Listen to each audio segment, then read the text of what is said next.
Jalan-jalan ke Angso Duo. Jangan lupa membeli terasi.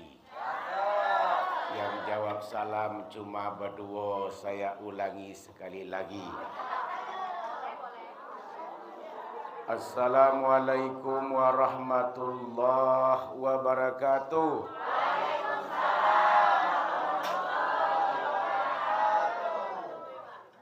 Pergi ke kebun memetik bayam. Bayam dipetik campuran bakwan. Dari jawaban salam, nampak nian kita ini banyak cicilan. Pergi ke pasar membeli obat. Obat dibeli penurun panas.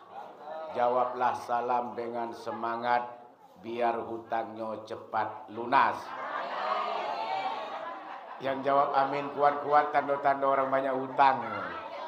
Assalamualaikum warahmatullahi wabarakatuh.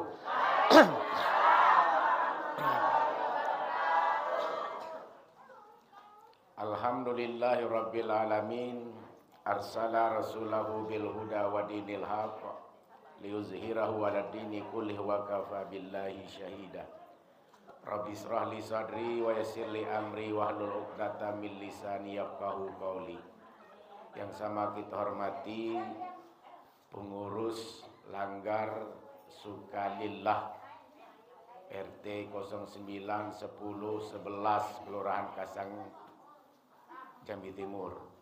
Yang sama kita hormati ketua beserta pengurus Majelis Taklim Langgar ini juga ya.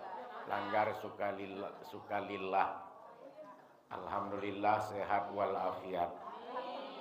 Adik-adik mahasiswa yang berkarya di Kelurahan Kasang. Anak-anak semuanya, tadi Ustaz tengok banyak ni amplop yang dia dapat.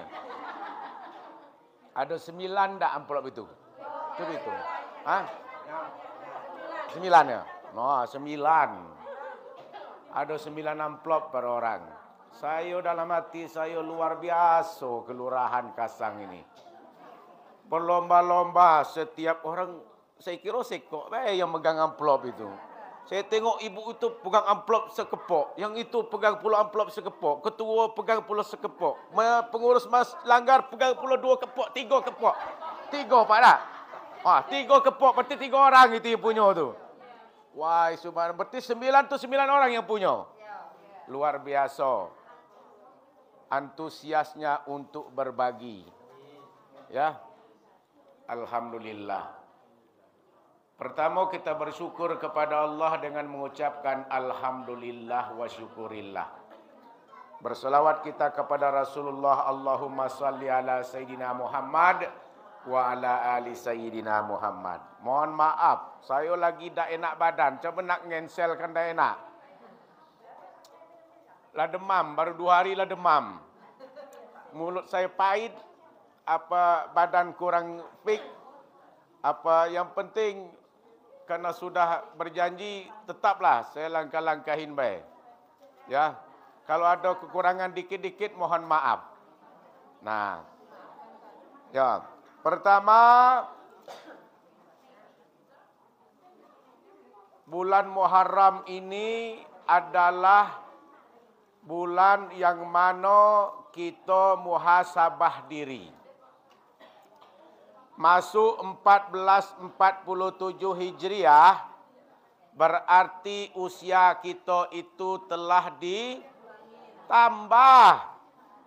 Usia itu ditambah. Ya tak? Ditambah usia kita. 60 jadi 61. Yang dikurangi itu adalah jatah hidup kita. Umur bertambah, jatah hidup kurang.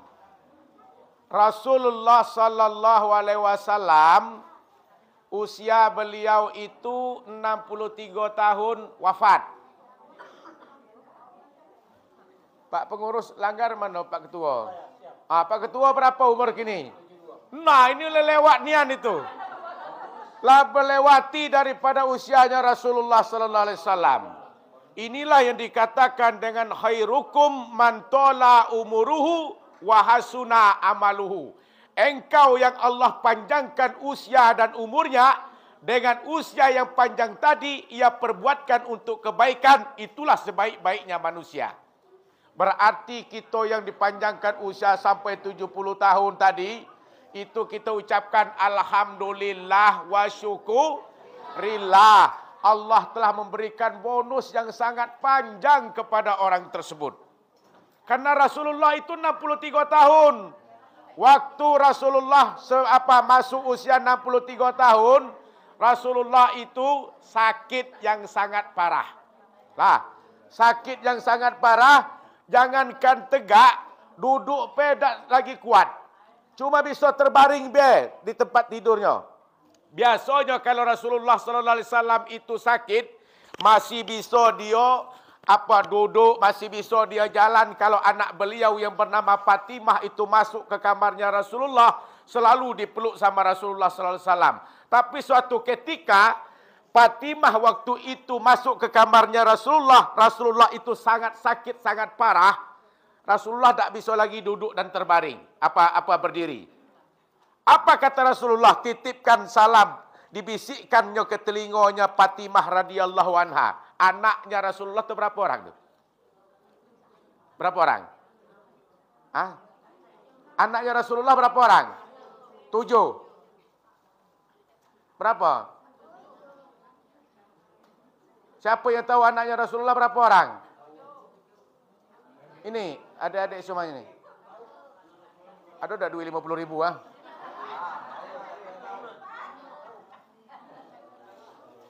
Oh, ini obat. Saya bawa obat. Ini obat yang saya bawa nih. Nih, kaget ada 2 pertanyaan, 2 saya kasih. 1 pertanyaannya, berapa orang anaknya Rasulullah SAW? Ayo, nyebutin berapa, berdiri. Kalau mau jawab, maju ke depan. Maju, yang tak maju, tak bisa. Berapa? Ini siapa namanya? Rizki. Rizki. Lah, pertanyaannya, berapa anaknya Rasulullah SAW? Berapa orang? 10. Duduk sana.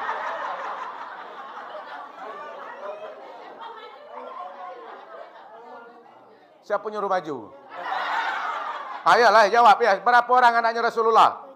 7. Dari anak yang 7, Fatimah radhiyallahu anha itu anak yang keberapa? Tak tahu? Duduk sana. Nah, yang kedua, pertanyaan yang kedua. Tadi sudah 7. Lanjut. Waktu itu Rasulullah sallallahu alaihi wasallam masih ngutang 50 ya, sabar ya. Ngutang 50.000. Apa kata Rasulullah? Wahai Fatimah, dibisiknya ke telinganya Fatimah itu. Apa katanya? Wahai anakku Fatimah, usiaku ini sangat dekat sekali dengan Allah. Sebentar lagi saya akan dipanggil oleh Allah. Tak lama lagi saya akan menghadap kepada Allah. Nangis Fatimah radhiyallahu anha waktu itu. Lalu dibisikkan lagi sama Rasulullah di tengah sebelah kiri lagi. Wahai Fatimah anakku, dari sekian anakku yang ada 7 itu, engkaulah yang nanti bertemu denganku duluan nanti di surganya Allah. Dari 7 anaknya Rasulullah, Fatimah itulah yang akan bertemu dengan Rasulullah pertama kali. Baru Fatimah itu tersenyum. Apa kata Rasulullah? Wahai Fatimah, panggilkan semua istri-istriku, suruh masuk ke kamar. Akhirnya datang istri-istrinya Rasulullah SAW, masuknya ke kamarnya Rasulullah. Apa kata Rasulullah? Wahai istri-istriku, ajalku sudah sangat dekat sekali dengan Allah. Sebentar lagi aku akan menghadap kepada Allah. Ingat wahai istri-istriku, jangan tinggalkan salat, kata Rasulullah. Panggil lagi, wahai Fatimah, panggil cucu-cucuku Hasan Husin, panggilnya Hasan Husin. Apa kata Rasulullah? Wahai Hasan dan Husin, masuk. ajalku ini sudah sangat dekat sekali dengan Allah. Jangan tinggalkan solat. Itu pesan Rasulullah di saat ajal itu dekat. Berarti Rasulullah itu menyampaikan kepada anak beliau Fatimah itu, sebentar lagi ajal akan datang, jangan tinggalkan solat. Rasulullah pula pesan kepada istri-istrinya, ajalku sudah sangat dekat, jangan tinggalkan solat. Rasulullah berpesan pula kepada cucu-cucunya, jangan tinggalkan solat, ajalku sudah sangat dekat. Wahai Fatimah, di pintu rumah kita itu ada malaikat Jibril dan malaikat Israel. Rasulullah tahu itu ada malaikat Jibril dan malaikat Israel di pintu itu. Suruh masuk kedua-duanya. Kalau kita tahu itu ada malaikat Israel di pintu rumah kita, kalau kita tahu, jangan kita masuk dulu. Balik dari sini dah usah masuk. Kaki kita dicabut nyawa kita. Karena kita tu tak tahu, makanya kita masuk. Tapi kalau Rasulullah itu tidak. Dia mengetahui bahawa malaikat Jibril, malaikat Israel dari tadi nunggu di pintu. Suruhlah dia masuk. Akhirnya disuruhlah Fatimah itu, disuruhlah Rasulullah dan apa? Malaikat Jibril, Israel itu suruh masuk. Kata malaikat Jibril, wahai malaikat Israel, saya tak akan masuk ke dalam. Saya tak sanggup melihat engkau mencabutkan ruhnya Rasulullah. Masuklah wahai engkau malaikat Israel. Dewean baik ke dalam. Akhirnya malaikat Israel yang masuk ke kamarnya Rasulullah. Sampai di situ, apa kata malaikat Israel? Ya Rasulullah, saya diutuskan oleh Allah masuk ke kamarmu. Dengan dua persyaratan. Satu, apakah engkau akan hidup selama-lamanya? Atau yang kedua, engkau akan bertemu dengan Allah. Kira-kira, ibu, kalau nanti ibu sakit, ditanya sama malaikat Israel. Bu, siapa yang kita jadikan contoh ni? Pak. Ya. Pak RT ya. Pak RT. Ya, Pak RT. Pak RT ditanya sama malaikat Israel. Pak RT apakah nak hidup selama-lamanya atau nak ketemu dengan Allah? Kata Pak RT, kalau bisa selama-lamanya panggilkan baik tetangga saya sebelah duluan. Kata Pak RT. Tapi kalau Rasulullah ini tidak, Bu. Rasulullah itu ditanya dulu malaikat Israel itu. Sebelum mencabut ruh itu ditanya sama malaikat Israel. Begitulah Rasulullah sallallahu alaihi wasallam. Apa kata Rasulullah? Aku akan menghadap dan bertemu dengan Allah. Rasulullah itu milih ketemu dengan Allah dibandingkan dengan ikan hidup selama-lamanya. Akhirnya setelah Rasulullah pilihkan, aku akan menghadap kepada Allah. Disitulah malaikat Israel itu mencabutkan ruhnya Rasulullah sallallahu alaihi wasallam. Jadi wasiat yang ditanamkan ini itu mengingatkan tentang solat. Wasiat itu tentang solat. Kalau Pak RT nanti itu sakit, panggil istriku, panggil anakku, panggil cucuku. Ajalku sudah sangat dekat sekali dengan Allah. Ngos-ngosan ini. Apa pesan Pak RT? Istriku, ingat rumah ini jangan dijual. Pesan lagi sama anak. Wahai anakku, ingat tanah itu di petaling ya. Kebun sawit itu awak bagi-bagikan kakak adik awak itu. Ya, yang ketiga, wahai cucu-cucuku, ingat nanti ada jatahmu separuh. Itu yang biasa wasiat kita itu kalau nak menjelang mati. Tapi Rasulullah itu tidak. Dia ingat tentang solat itu. Kalau pengurus masjid, pengurus langgar katakan tegurkan anaknya itu, jangan ibu marah. Tadi sambutan pengurus tadi mengatakan, kami sering tegurkan anak solat, kami seringkan apa? Jangan marah. Kenapa? Tugas dari orang tua. Innama ya'muru. Bukan. Apa kata Rasulullah sallallahu alaihi wasallam? Wahai ibumu, perintahkan anakmu untuk solat. Apa hadisnya itu ya? Muru auladakum bis solah. Hadisnya perintahkan anakmu itu untuk solat. Kapan? Wahum abnaun sab'in sinin. Kalau anak itu masuk usia 7 tahun. Wadribuhum alaiha. Pukullah anak kita itu apabila anak itu masuk usia 10 tahun. Wa farriqu bainahum fil madaji'i, pisahkan tempat tidurnya. Kalau di rumah itu ada anak laki-laki, kalau di rumah itu ada anak perempuan, pisahkan tempat tidurnya. Nah, itulah perintah Rasulullah sallallahu alaihi wasallam tentang solat kepada, wasiat kepada anak, istri dan cucu-cucunya. Jadi Muharram ini kata hadis Rasulullah, innal hijrata khoslatani. Hijrah, inti Muharram itu hijrah. Ya, hijrah yang pertama, hijrat ihdahuma antahjurus sayiat wa uhra antuhajir ilallahi ta'ala wa rasulih. Yang pertama hijrah dari yang buruk menuju kebaikan, yang kedua hijrah menuju jalan Allah Subhanahu wa taala. Berbagi itu adalah bagian daripada kita itu berhijrah. Yang selama ini tidak pernah menyantuni, lah ikut menyantuni. Yang selama ini tidak pernah berbagi, sekarang sudah ikut berbagi. Yang selama ini sudah pernah berbagi, ia tingkatkan pula berbagi. Karena Rasulullah SAW seperti itu, Bu. Waktu Rasulullah dengan Aisyah lagi duduk, lagi ngobrol sama istrinya. Rasulullah itu ngobrol dengan Aisyah. Tak lama dia ngobrol di kamar itu di rumah, datang pengemis, ketuk pintu, assalamualaikum. Dijawablah sama Rasulullah, waalaikumsalam. Setelah itu, apa kata pengemis? Nah, ini orangnya balik, mana duit saya ini? Sosok.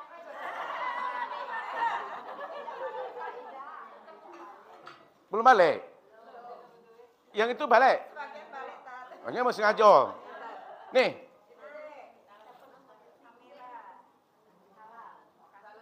Ya, kalau perlu dosa balik-balik kalau belum dapat ini. Nah, kata Rasulullah, wahai istriku Aisyah, ya. Ada pengemis ketuk pintu di pintu kita tu. Apa kata pengemis? Ya Rasulullah, ada tak sedikit makanan di rumah? Ditengoklah sama Aisyah itu di dapur. Tak ada makanan. Ada tak minuman? Tak ada juga minuman. Jadi apa kata Rasulullah, apa yang nak kita bagi sama pengemis itu? Makanan tidak ada. Enak kita ada bakwan, ada ini, ada habis segala bu. Ya bersih.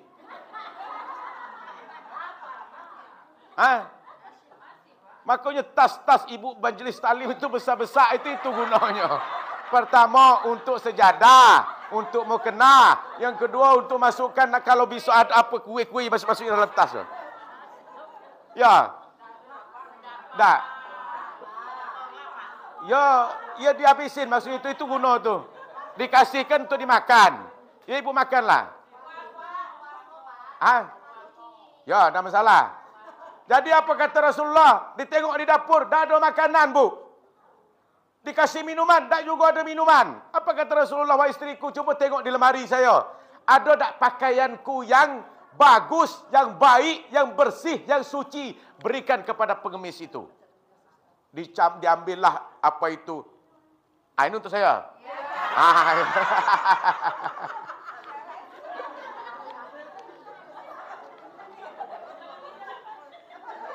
Ya, dia taruh sini. Sebelum daripada habis, kita taruh sana habis, ini taruh sini. Ya, dah ada lagi jatah. Lah, dia ambillah sama Aisyah itu, istrinya Rasulullah, atau pakaiannya Rasulullah, yang bersih, baik, suci, diserahkan ke pengemis. Kira-kira ibu, kita lah 3 hari pengemis ini tak makan. Minta makanan tak ada. Minta minuman tak ada. Dikasih sama Rasulullah pakaian. Kira-kira senang apa tidak kita? Apa hubungannya pakaian dengan lapar? Pengemis itu dalam keadaan lapar. Dikasih pakaian. Apa kata pengemis itu? Atau gini kira-kira kita dikasih sama Pak Wali Kota baju majlis taklim. Dasarnya kita jahit dewek. Kita senang tak? Senang tak? Nah, dikasih baju dasar ini, dasar BKMT. Dikasih dasar, ni jahit ibu baju ni. Senang tak kita? Baru wali kota, wakil wali kota, gubernur, wakil gubernur ngasih pakaian kepada majlis taklim yang ada di provinsi ini. Kita senang, apalagi pakaian Rasulullah. Walaupun pengemis itu dalam keadaan lapar 3 hari tak makan, dikasih pakaiannya Rasulullah, senang pengemis itu. Akhirnya pengemis itu lari ke pasar kota Madinah. Ini Masjid Nabawi, samping Masjid Nabawi itu pasar. Lari itu si pengemis itu ke pasar kota Madinah. Berteriak-teriaklah pengemis itu di tengah-tengah pasar. Anggaplah pasar Angso Duo tu. Dekat sini nih. Lari dia ke pasar. Wahai para masyarakat yang jualan di pasar Angso Duo ini, kata si pengemis itu. Saya dapat pakaian dari Rasulullah. Saya dapat pakaian dari gubernur. Batik mahal. Kira-kira ada yang nak jual, nak belikan pakaiannya Rasulullah ini. Kalau ada yang mau jual, saya beli. Ada yang mau beli, saya jualkan pakaian ini dengan harga yang mahal. Kebetulan di pasar itu, ada orang tua, buta, kaya pula Pak. Buta, tua, kaya. Di tengah-tengah pasar Angso Duo itu ada orang tua buta kaya. Dia punya budak. Budak. Apa kata orang tua buta kaya itu? Wahai budakku, coba tanya sama pengemis itu, orang lagi kerumun banyak itu, rame-rame itu. Apa yang dijualnya? Pakaiannya Rasulullah. Gini, tanya, tawarin. Berapa dia jual pakaian itu? Kalaupun dia jual mahal, belikan. Kata si orang tua buta kaya. Belikan pakaian tersebut. Jangan ditawar-tawar. Berapapun yang ia jual, belikan. Kalau kamu bisa membelikan pakaian itu, aku akan merdekakan si budak ini. Kata si tua buta kaya. Berangkatlah si budak ini membelikan pakaian sama pengemis itu. Setelah sampai di situ, dapat dia membeli dengan harga yang mahal. Dikasihnya lah pakaian itu kepada majikannya. Wahai majikanku, ini pakaian Rasulullah. Lah aku belikan dengan harga yang mahal. Ambillah. Apa kata si buta tua kaya? Di tanah haram, di tanah suci, di tanah yang kabulkan doa setiap hamba itu di Mekah, Madinah. Berdoa si buta tua kaya itu. Dia ambilnya pakaian itu. Ya Allah, melalui pakaiannya Rasulullah sallallahu alaihi wasallam yang aku belikan melalui budak ini dengan harga yang mahal, aku usapkan ini di mataku ya Rasul, ya Allah. Setelah aku usapkan ini, angkatkan penyakit kebutaanku ini. Innama amruhu iza arada syai'an ayyakula lahu kun fayakun. Kalau Allah katakan jadilah ia, sembuhlah ia, angkatkan dia penyakit itu. Setelah orang tua buta kaya ini berdoa menadahkan tangan itu di tangan haram, ia usapkan pakaiannya itu di matanya. Setelah dia mengusapkan, lama-lama mata buta tua kaya itu terbuka. Dengan kekuasaan apa? Dengan kekuasaan Allah yang mustajab di tanah haram itu. Setelah terbuka, apa kata si buta tua kaya? Pakaian ini akan aku serahkan, hadiahkan kembali kepada Rasulullah sallallahu alaihi wasallam. Berangkatlah si buta tua kaya tadi, perginya ke rumah Rasulullah. Ya Rasulullah, ya, aku tadi membelikan pakaian kepada si pengemis dengan harga yang mahal. Lalu aku suruhlah budak itu membelikan pakaian itu. Budak itu aku merdekakan. Si pengemis tadilah kaya dia sekarang. Lalu mataku yang buta dibukakan oleh Allah, penglihatan itu disembuhkan, diangkatkan penyakit. Sekarang pakaian ini aku serahkan kembali kepada engkau ya Rasulullah. Lalu Rasulullah katakan, wahai Aisyah, istriku, ya, begitulah Allah itu memberikan kepada orang dan memberikan rezeki yang luas, ia kembalikan harta kita yang kita berikan tadi. Pertama, pakaian yang kita kasihkan kepada pengemis saat ini sudah jadi orang kaya. Karena dia jual dengan harga yang mahal. Yang kedua, si budak yang membelikan pakaian tadi, budak itu telah dimerdekakan. Yang ketiga, orang tua buta kaya tadi, Allah angkatkan penyakitnya. Yang keempat, barang yang kita kasih, berbalik pula dengan kita. Pakaian tadi. Orang yang memberikan, apalagi di bulan Muharram, menyantuni anak yatim, yang hari ini berikan 200.000, 300.000, 500.000, 100.000, macam-macam. Nanti Allah balikkan pula kepadanya selanjutnya. Itu kenapa? Karena kekuasaan Allah sesuai dengan janji Allah. Man zallazi yukridullah haqqan hasanan fayudaifahu lahu ada'afan kasiratan. Siapa yang membelanjakan hartanya di jalan Allah nanti dengan yang baik, Allah akan ganti pula kepadanya dengan yang baik dan banyak. Itu janji Allah dulu. Masalul lazina yunfikuna amwalahum fi sabilillah kamasali habbatin anbatat sab'a sana bila fi kulli sunbulatin mi'atul habbatin wallahu yudaifu liman yasha wallahu wasi'un alim. Ada yang hafal itu ayat? Ada yang hafal? Masalul lazi, ada yang hafal? Ambil lagi 50.000 ni Bu, tanggung pula saya pegang-pegang ini. Ada tak? Masalul lazina yunfikuna mahasiswa juga. Kalau ada yang hafal, hafal. Hafal. Hafal. Nah, mahasiswa juga dah hafal. Masalul lazina yunfikuna amwalahum fi sabilillah kamasali habbatin anbatat sab'a sana bila fi kulli sunbulatin mi'atun habbatin wallahu yudaifu liman yasha wallahu wasi'un alim. Perumpamaan orang yang mengeluarkan harta bendanya di jalan Allah bagaikan setangkai padi. Tiap-tiap padi tumbuh 7 tangkai. Setiap 7 tangkai tumbuh 100 biji. Begitulah Allah melipatkan ganjaran-ganjaran kepada siapa yang ia kendaki. Allah Maha luas karunia dan lagi Maha mengetahui atas segala sesuatu. Siapa yang nak ngulang itu, Bu? Hah? Dah ada? Hah? Dah ada? Lewat? Lewat. Nah, jadi begitu. Orang yang memberikan sedekah, rezekinya itu Allah balikkan lagi kepadanya. Jadi hari ini kita menyantuni Muharram ini, kita menyantuni orang-orang ini. Nanti insya Allah Allah perluaskan lagi yang banyak dan baik kepada kita. Kenapa umur orang tersebut panjang? Mungkin karena dia banyak memberikan dan berbagi rezeki kepada orang lain. Kenapa dia selalu diberikan kesehatan yang kuat dan sehat? Mungkin dia selalu banyak berbagi dan peduli kepada orang lain. Kenapa dia tak jauh dari dijauhkan oleh Allah dari segala bala? Mungkin karena dia banyak berbagi dan berimpak dan bersedekah. Kenapa dia selalu diberikan kemudahan dalam kehidupannya? Mungkin dia selalu berbagi dan banyak peduli kepada orang lain. Itu semuanya ada hikmahnya. Makanya yang dikatakan kalau diberikan 7 tangkai tumbuh 100 biji, bukan hari ini kita bagikan 50 besok menjadi 500.000, bukan. Bisa jadi dari nikmat kesehatan. Kalau Allah mau mengambil kita itu,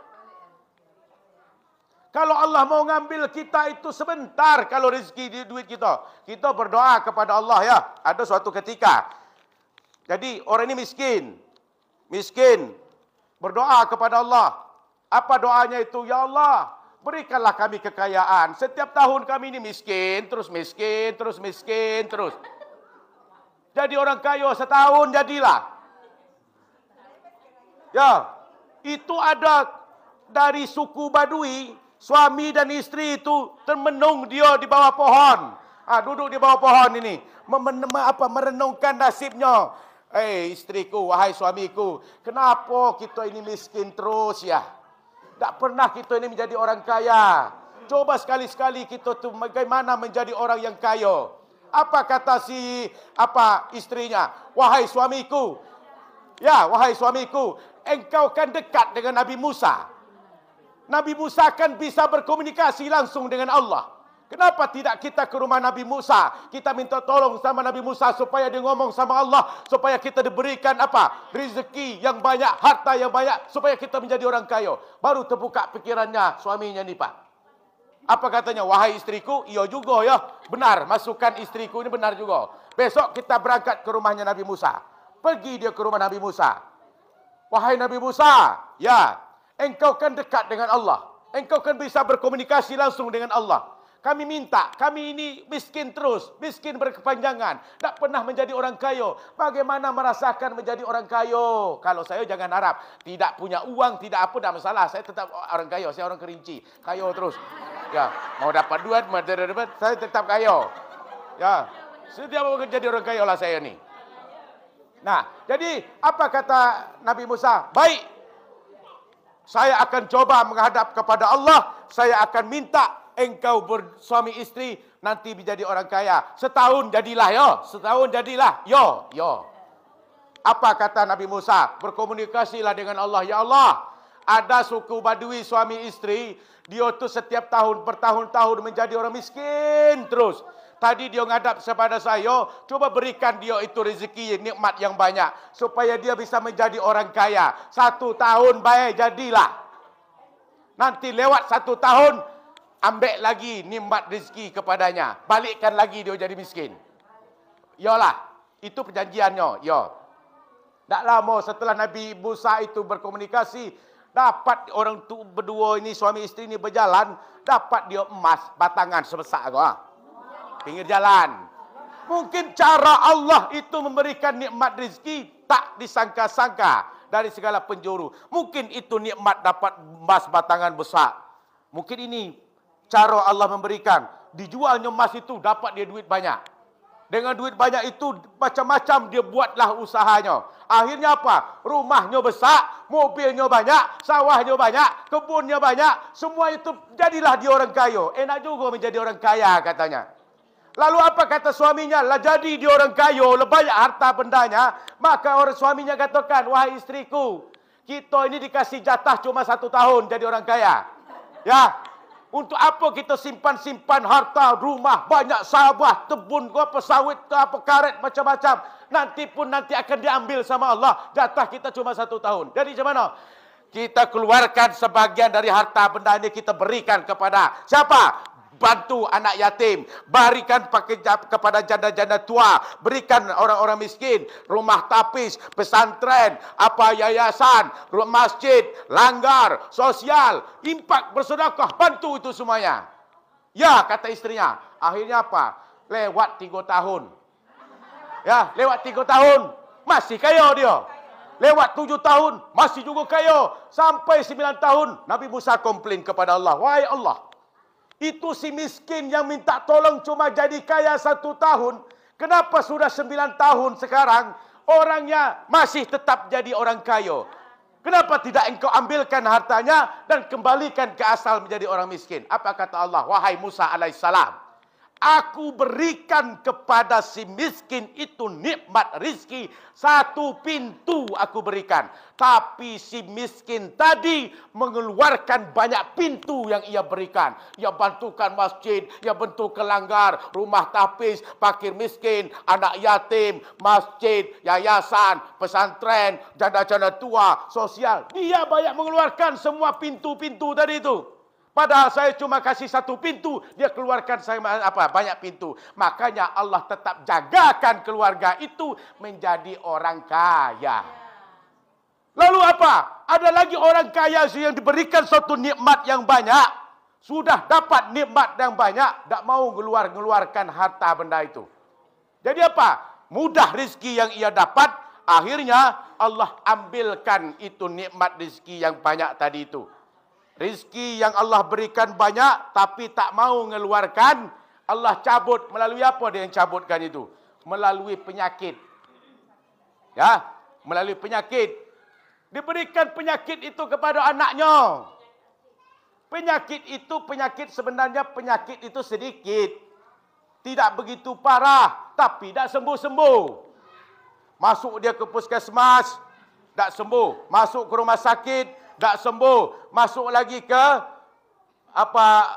rumah sakit Raden Matahir, tak juga sembuh.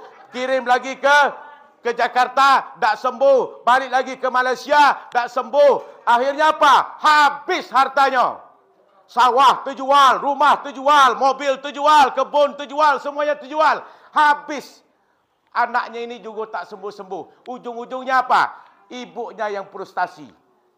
Sampai-sampai ibunya berdoa kepada Allah, ya Allah, hartaku ini sudah habis. Anakku juga tak sembuh-sembuh. Saya bernazar, ya Allah, kalau anakku ini engkau berikan kesembuhan, saya bernazar, mohon maaf, kotoran anjing pun akan saya makan, ya Allah. Nazar mamaknya ini. Kenapa? Anaknya tidak sembuh-sembuh tadi. Harta habis tadi sudah diambil sama membayarkan sakit ini. Rupanya baliknya dari Malaysia tu baliknya ke Jambi. Tiba di Jambi rupanya dikasih obat sama orang dusun. Orang-orang namanya itu di dusun. Ya orang-orang pintar lah. Cuma dikasihnya garam sekok, kates sekok, sehat besok. Aduh, dikit lagi. Penyakit apa namanya itu? Kalau kita kuning-kuning itu apa nama penyakitmu? Bukan, itu bukan kunang-kunang. Bukan. Iya, hepatitis tadi itu. Kuning gitu penyakit itu.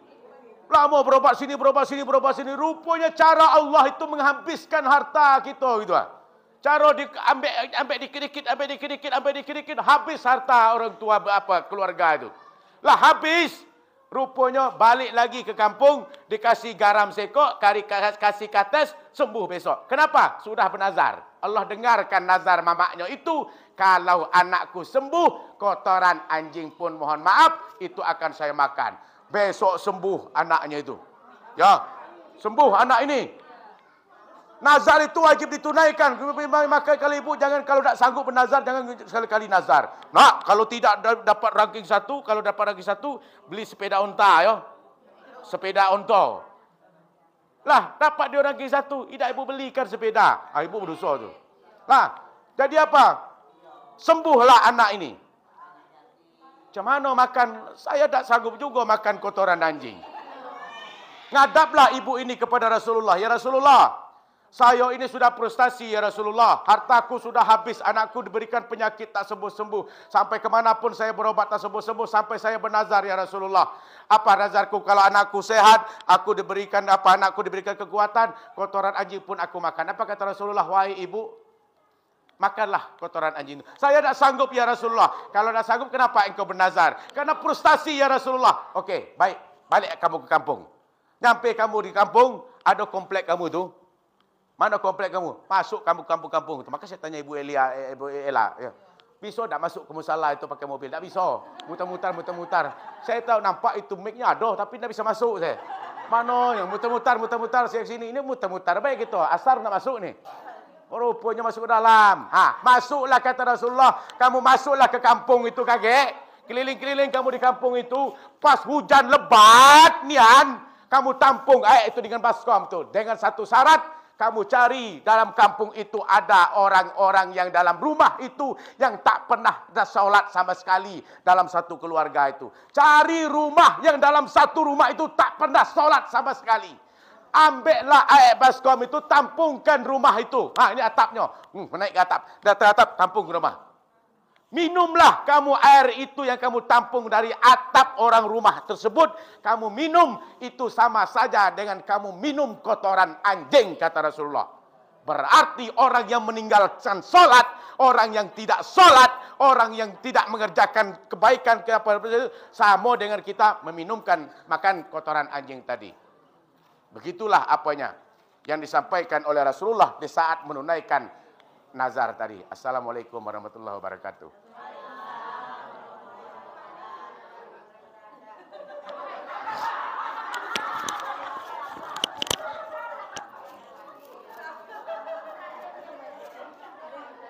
Lah. Ya.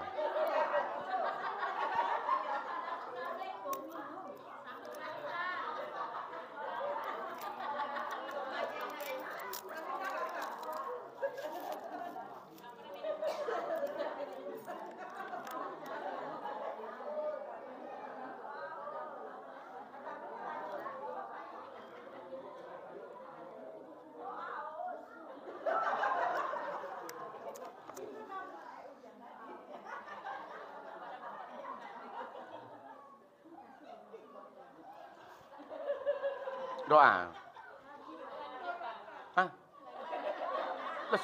Sudah saya tutup tadi itu. Nah, doa kita. Protokol juga bingung dia. Auzubillahi minasyaitonirrajim. Bismillahirrahmanirrahim. Alhamdulillahirabbil alamin. Hamdan hamidin, hamdan na'imin. Hamdan syakirin, hamdan yuafi ni'amahu wa yukafi'u mazidah. Ya Rabbana lakal hamdu wa lakal syukru kama yanbaghi li jalali wajhikal karim wa azimi sultani. Allahumma ya Allah ya Tuhan kami panjatkan puja dan puji syukur kehadirat-Mu ya Allah. Kami tadahkan kedua tangan kami memohon kehadapan-Mu. Di sore hari ini kami bertemu dan berkumpul dalam pengajian dalam rangka mengisi Muharram 1447 Hijriah. Jadikanlah pertemuan ini menjadi pertemuan yang Engkau berkahi dan rahmati, dan perpisahan setelah ini menjadi perpisahan yang terpelihara. Allahumma anzil alaina wa ala hajatina fi hadzal majlis fi makanil mubarak. Ya Allah, turunkanlah kepada kami niat dan hajat kami pada majlis kali ini di tempat yang barakah ini ya Allah. Maghfiratan wa ni'mah wal hidayah wal inayah was salamah was sakinah wa tuma'ninah bi rahmatika ya arhamar rahimin. Ampunan atas segala nikmat yang telah Engkau berikan. Berikanlah kami petunjuk hidayah dan inayah-Mu. Berikanlah kami ketenangan, ketenteraman dalam hidup dan kehidupan ini ya Allah. Allahumma sallimna salim dinana wa sallim ajsadana wa sallim amwalana min bala'id dunya wa azabil akhirah. Ya Allah, selamatkan diri kami, keluarga kami dalam agama kami. Selamatkanlah diri kami, keluarga kami dan harta kami ya Allah. Jauhkanlah kami dari segala bala, malapetaka, mara bahaya, bencana, musibah-Mu ya Allah. Allahumma ighfir lana dzunubana wa liwalidina warhamhum kama rabbawna shighara wa li jami'il muslimina wal muslimat wal mu'minina wal mu'minat al ahya'i minhum wal amwat. Rabbana zalamna anfusana wa illam taghfir lana wa tarhamna lanakunanna minal khasirin.